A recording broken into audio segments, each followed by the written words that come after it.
Hello friends, അക്കച്ചീസ് കിച്ചണിലേക്ക് എല്ലാവർക്കും സ്വാഗതം. നമ്മളിന്ന് തയ്യാറാക്കുന്നത് മീൻ അച്ചാറാണ്. ഗോൾഡ് ഫിഷ് ഉപയോഗിച്ചുള്ള അച്ചാറാണ് തയ്യാറാക്കുന്നത്. നല്ല ടേസ്റ്റുള്ള നല്ലൊരു അച്ചാറാണ്.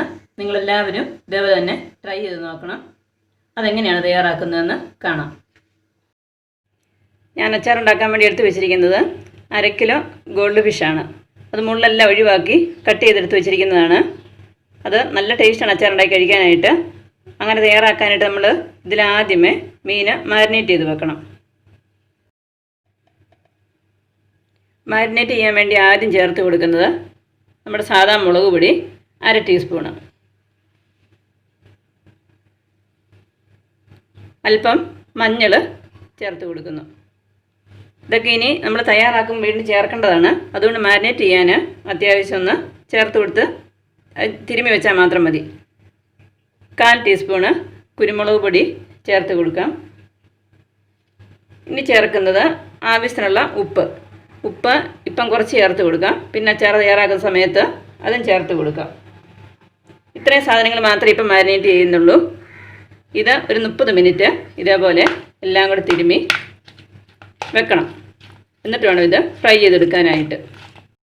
മീൻ മാരിനേറ്റ് ചെയ്ത് വെച്ചിട്ട് 30 മിനിറ്റ് ആയിട്ടുണ്ട്. അതിനി ഫ്രൈ ചെയ്തെടുക്കാം. ഈ ചൂടായിരിക്കുന്ന പാനിലേക്ക് മീൻ വറക്കാൻ വേണ്ടി നല്ലെണ്ണയാണ് ഒഴിച്ചു കൊടുക്കുന്നത്. നല്ലെണ്ണയ്ക്കകത്ത് അച്ചാർ തയ്യാറാക്കണം. വറക്കുന്നതും ഉണ്ടാക്കുന്നില്ല. ഈ നല്ലെണ്ണയിലാണെങ്കിൽ വളരെ നല്ലതാണ്. സൂക്ഷിച്ച് വെക്കാനൊക്കെ നല്ലത് നല്ലെണ്ണയാണ്. എണ്ണ ചൂടായിട്ടുണ്ട്. ഒരു മീഡിയം ഫ്ലെയിമിൽ ഈ മീൻ ഫ്രൈ ചെയ്യാം.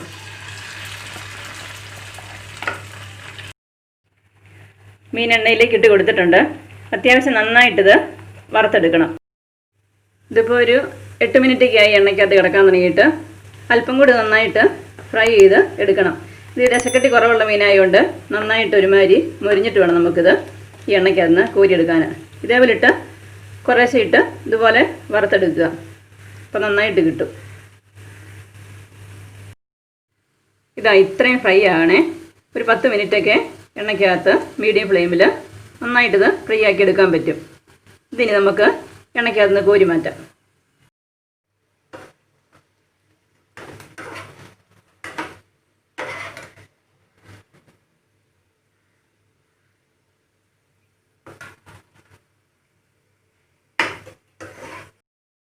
മീൻ വറുത്ത് കോരി വെച്ചു. ഇനി നമുക്ക് അച്ചാർ തയ്യാറാക്കാം. ആ വറുത്ത് കോരി എണ്ണയിലേക്ക് തന്നെയാണ് അച്ചാർ തയ്യാറാക്കുന്നത്. ഈ എണ്ണയ്ക്കകത്ത് ഒട്ടും മസാലയൊന്നും വീണിട്ടില്ല. ഇതുപോലെ ഇരിക്കണം. ഇതിനകത്ത് മസാല ഉണ്ടെങ്കിൽ ഈ എണ്ണയൊന്ന് അരിച്ചിട്ട് ഉപയോഗിക്കണം, അല്ലെങ്കിൽ കരിവൊക്കെ ഉണ്ടാകും. അപ്പോൾ ഈ എണ്ണയ്ക്കകത്തൊരു മസാല ഇല്ലാത്തതുകൊണ്ട് ഇത് തന്നെ അങ്ങ് യൂസ് ചെയ്യുവാണ്. ആദ്യം ഇതിലേക്ക് ആവശ്യത്തിനുള്ള കടുക് ഇട്ട് കൊടുക്കുക.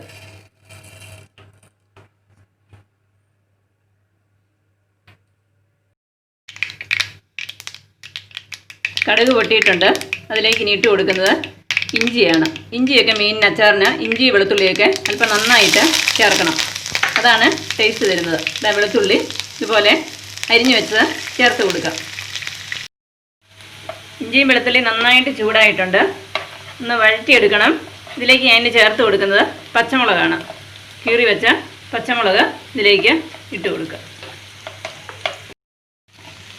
ഇഞ്ചിയും വെളുത്തുള്ളിയും പച്ചമുളകും കൂടെ ഒന്ന് വഴന്ന് വരുന്നു. ഇതിലേക്ക് ഇനി കറിവേപ്പില ചേർത്ത് കൊടുക്കാം. കറിവേപ്പില നന്നായിട്ട് ചേർത്ത് കൊടുക്കണം, നല്ല ടേസ്റ്റ് കിട്ടാനായിട്ട്.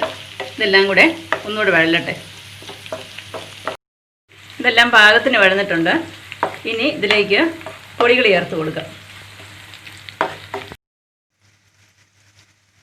ആദ്യം ചേർക്കുന്നത് 2 ടേബിൾ സ്പൂണ് സാദാ മുളക് പൊടി, 1 table spoon Kashmiri chilli, 1/4 teaspoon മഞ്ഞൾ,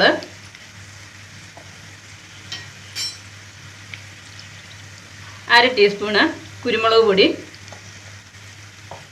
ഇത്രയും ചേർത്തങ്ങ് നന്നായിട്ട് വഴറ്റാം. ഈ മസാലയെല്ലാം നന്നായിട്ട് മൂത്ത് വഴന്നിട്ടുണ്ട്.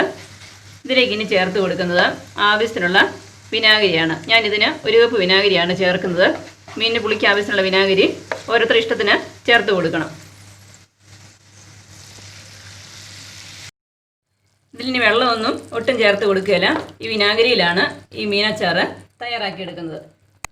ഇത് തിളച്ചിട്ടുണ്ട്. ഇങ്ങനെ തിളച്ച് കഴിഞ്ഞിട്ടാണ് ഇതിലേക്ക് മീൻ ചേർത്ത് കൊടുക്കാനായിട്ട്.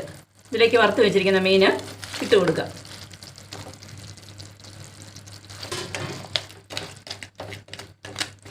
ഇതൊന്ന് ഇളക്കി കൊടുക്കുക, എല്ലാം ചേരട്ടെ. ഇനി ഇതിലേക്ക് ചേർത്ത് കൊടുക്കുന്നത് ആവശ്യത്തിനുള്ള ഉപ്പ് നമ്മൾ ചേർത്ത് കൊടുക്കണം. ഉപ്പ് ആദ്യമേ തിരുമിയായിരുന്നു, എന്നാലും അച്ചാറിന് ഉപ്പ് വേണം പിടിക്കാനായിട്ട്. ഇനി ചേർത്ത് കൊടുക്കുന്നത് 1/2 ടീസ്പൂണ് ഉലുവാപ്പൊടി ഇതിലേക്ക് ചേർത്ത് കൊടുക്കും. ഇതെല്ലാം അച്ചാർ തയ്യാറാക്കിയതിന് ശേഷം ലാസ്റ്റ് ഇട്ട് കൊടുത്താൽ മതി. ഇനി ചേർത്ത് കൊടുക്കുന്നത് 1/2 ടീസ്പൂണ് കായപ്പൊടി. കായ ഉലുവയൊക്കെ ഇഷ്ടം പോലെ അവനവൻ ഇഷ്ടത്തിന് ചേർക്കാം. ഇത് അച്ചാർ ഈ പരുവത്തിൽ ഇരുന്നാൽ മതി. ഇതിന് നന്നായിട്ട് തണുത്തതിന് ശേഷം ഗ്ലാസിൻ്റെ ഭരണിയിലേക്ക് നമുക്ക് സെർവ് ചെയ്ത് അടച്ചെടുത്ത് വെക്കാം. കുറഞ്ഞ ഒരു 2 ദിവസം കഴിഞ്ഞ് ഉപയോഗിക്കുമ്പോഴാണ് ഇതിൻ്റെ കറക്റ്റ് ടേസ്റ്റ് ആവുന്നത്. നല്ല ടേസ്റ്റുള്ള അച്ചാറാണ്. നിങ്ങൾ ഇതേപോലെ തന്നെ തയ്യാറാക്കി നോക്കുക. അതിനുശേഷം നിങ്ങളുടെ കമൻറ്റുകളൊക്കെ അറിയിക്കണം. നിങ്ങൾക്ക് എല്ലാവർക്കും ഈ വീഡിയോ ഇഷ്ടമായെന്ന് കരുതുന്നു. നിങ്ങളെല്ലാവരും ഇതേപോലെ തന്നെ തയ്യാറാക്കി നോക്കണം.